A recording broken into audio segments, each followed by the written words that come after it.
guys, or welcome back to my channel. My name is Kim and this is Expedition Through Pages, and today I am determined to actually kick off this reading vlog properly. I've been trying to do a reading vlog for a couple of weeks. I was on holiday on a cruise and that was really fun. That was at the end of September. I got engaged, which is exciting, and I came back off that cruise and I was like, I want a weekly vlog. So I started a vlog and I actually did a fair bit of it, but then I got really sick. I lost my voice, I got this terrible cough. You can probably still hear it a little bit in my throat. So here we are, like almost 2.5 weeks later, and I'm finally gonna restart it. So you guys probably saw in the B footage that I started my bingo game again, and that is because I wanted to play this bingo game in order to kind of read some books off my physical shelves to make room for a new book. And so the aim of the game is once I get one bingo, then I get to buy a book. So I'm really holding off, and I've already been holding off for a few weeks because I wanted to do this before now. I wanted to start this before now. So yeah, I haven't bought a book for ages. It feels like it. That's actually not true. I did buy a book on my cruise. That was the last one I bought, and that wasn't that long ago. But it was in French because I'm trying to learn how to read in French. And yeah, it's way above my level at the moment, but I did buy a book in France. So yeah, anyway. So yeah, as you saw, I did the first pick and I got this book here. I can't remember what number it was now. Let's pull it out. Number 15. And in it was the prompt for me to read a book with a cover that is either red, brown or orange, because it's like autumn time. And so for that I decided to pick up The Betrayals by Bridget. I wasn't sure if I was in the mood for this one, but now that I've started it, I'm actually really into it, and it's surprising me kind of how gripped I am with it at the moment. Bridget Collins wrote The Binding, which I read back in 2020, and I did like it, although I didn't love it. So I think there was 3 parts to that book and I loved 2 of them and I didn't like one of them so much. So yeah, although this has started strong, I am a little bit apprehensive that it's not going to stay at that level of interest for me, like The Binding kind of dipped in and out a little bit. But yeah, so I'm currently on page 94 and I'm just physically reading this. I'm not listening to it on audio. I can get it from the library, but I'm going to really try to physically read, because I think the last few books that I've listened to on audio, I think I haven't enjoyed them as much because of the narrator for those other books. So I want to just give this a go where I'm only reading it with my eyeballs. So this book is like kind of super strange. It feels very mysterious. You basically start off the very first chapter, you meet a character who is called, well, the chapter title is called The Rat, and you're following someone who's kind of sneaking around in the shadows of this big building, and they're talking about this checkered floor that looks like a game board. The character is female and she has to kind of hide away from another character in part of the chapter and things like that, and so it feels very kind of weird and mysterious. You don't know who this rat character is, and you assume that it's actually a human character, but you're kind of not really sure about that. You are sure it's human, but the way it's written as if it is actually an animal that is hiding as well, so it's a bit strange. And I've only had 1 chapter with the rat so far. That was the very first one. The rest of the chapters so far, you're following 2 different perspectives. So you're following Leo, who is a politician, and he went to this big grand school where they have to create games.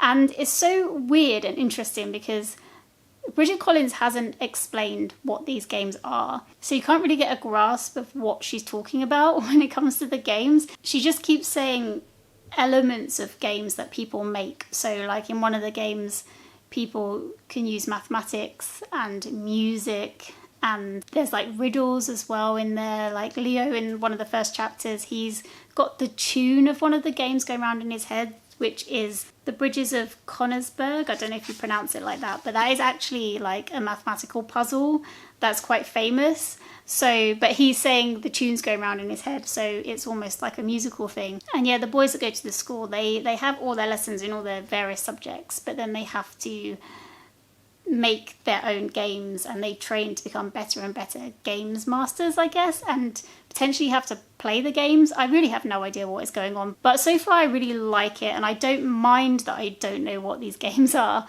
so much, although part of me does want it explained as well properly, but I don't know if I'm ever going to get that, to be honest. Anyway, so Leo went to this school when he was younger. He's currently a politician when you meet him, and he's disgraced himself a little bit because he's trying to fight back against the current government that he's actually a part of. He's not trying to fight back against them, but he's starting to speak out against some of the things he's doing. And so they have punished him, and they are sending him back to the school and out of politics. They just want him gone. And so that there's this weird kind of level of seriousness as well when it comes to this government. Like, who are they? They seem very controlling. They seem to be wanting to repress a part of society and take over, like, in a more serious, like, more authoritarian way. So that part of it is really, really interesting as well. Just that added level of seriousness, especially with the politics that's going on at the moment as well in the world. And then the third character that we've met, the other perspective, is from the Magister, hang on, I don't know how to say this right, but the Magister Luddy. And she is one of the magisters at this school, so she's like a teacher, and she is the only female in the school, and somehow she has managed to get to her position in spite of being a female. There's actually something like weird going on with her, and when Leo turns up at the school, she sees him and she's like scared of him knowing her, but they've met and nothing's happened. Like, he hasn't seen her and gone, oh my gosh, you're this person from that time. Do you know what I mean? So there's like this element of interest, like what is actually going on? How do these two characters know each other? Why does she just know him because he's famous? Have they actually encountered each other before and he hasn't joined the dots on who she is? So yeah, it's really, really interesting. It does say on the back as well, two young men, Leo and Carfax, close friends and fierce rivals. So Carfax is actually a boy who was at the school with him, who is top of the class. Yeah, so that's what it means, I think, by rivals, is that they're rivaling to be the top of the class. But yeah, it's just so much going on, and it's so interesting, and it has quite good atmosphere and mystery, and yeah, I'm really, really, really liking it so far. So I'm hoping that that interest stays throughout the book, although I am cautious based on the binding that it's not going to. And based on the reviews, this actually is reviewing a little bit less on Goodreads than the binding, so that makes me concerned as well. But yeah, I'm hoping that I'm going to carry on really liking this, and I'm pleased that I picked it as the first read for the bingo game. This could be one that I read and then actually I'm happy to let go of, even though it's beautiful. I did also let go of the binding, and that was even specialer because it had sprayed edges.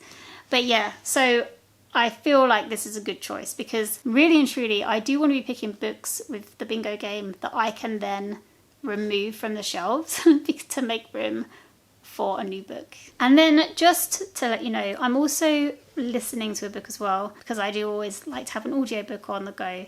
And this is actually going to be a book that I'm reading for a book club that I do in real life. In non-online life. And I'm also listening to this for Herkiad because this is a new release. So this is for September's new release, and it is Cursed Daughters by Oyinkan Braithwaite. Cursed Daughters is following, well, you meet Mo at the very beginning as she is essentially committed suicide. She is walking into the sea and she is talking about someone being really upset that she's gone. I think it set the vibe of the book quite well, because obviously it's something that's terrible is happening, but then there's also this level of, why is this happening? She seems to want one person in particular to be very sorry that this has happened. And then you cut to her cousin, I can't remember what her cousin's name is now. This is the downside of not having the physical book. You can't necessarily check. Oh, I could look it up actually on Goodreads. Yeah, so her cousin's called Eben, and she's a little bit younger than Mo, but you cut to Eben being at the funeral and she's heavily pregnant. And then the story kind of moves on from there, but it also does jump back in time. So I do believe when most funeral is, it is the early 2000s, I believe. And then you do jump back in time a little bit into 1994 and you see the story from Mo's perspective leading up to what happens. And I'm really liking this so far. It's definitely got a bit of an eerie vibe to it, because there's this curse that's been talked about in the family. Something happened, and so all the women believe that they have been cursed on behalf of their ancestor. And due to this curse, like, different members of the family are kind of responding to it in different ways, which I won't really go into too much here. But it does say in the synopsis, when Ebon gives birth to her daughter on the day that they bury her cousin Monife, there is no denying the startling resemblance between the child and the dead woman. So begins the belief, fostered and fanned by the entire family, that Eninye is the actual reincarnation of Monife, fated to follow in her footsteps in all ways, including that tragic end. I haven't actually read that before, and now I'm worried for the child. So yeah, so far it's been interesting to see the different dynamics of what's going on. This one I don't think actually comes out in America until the 4th of November, because on Goodreads it says not yet published, expected 4th of November. So yeah, if it's not out in your country yet, then maybe it'll be out early November if you're interested in reading it. And I have to say, like, I'll put up the two covers. I do really, really like the British cover, but then I do really like the American cover, if it is the American cover. I assume it is the American cover. But yeah, I just like that one more, I think, than the one that is out in the UK. But I do like them both. Probably should have said this at the start of the clip, but today is Tuesday and it is the 14th of October. So I'm going to be trying to keep this vlog going until like the weekend sometime. I'm not going to put a deadline on it, but I do want this vlog to go up on Monday next week. So yeah, at some point on the weekend I'll stop filming and start editing and then start the next one, because I do really want to get back into vlogging again. I miss chatting to everyone and talking about books properly, you know what I mean? Okay guys, I'll catch you in a bit.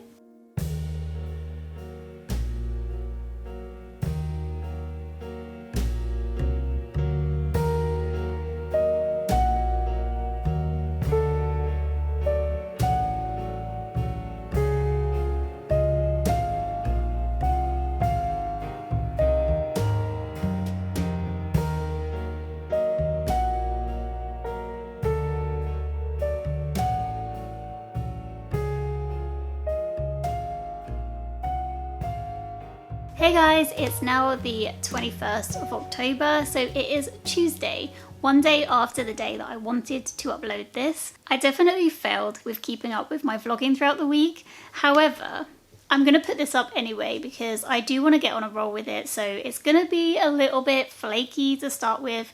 Hopefully I get into a rhythm of it. In all honesty, I can't remember where I said I was in this last time I caught up with you. I think it might have been a week ago.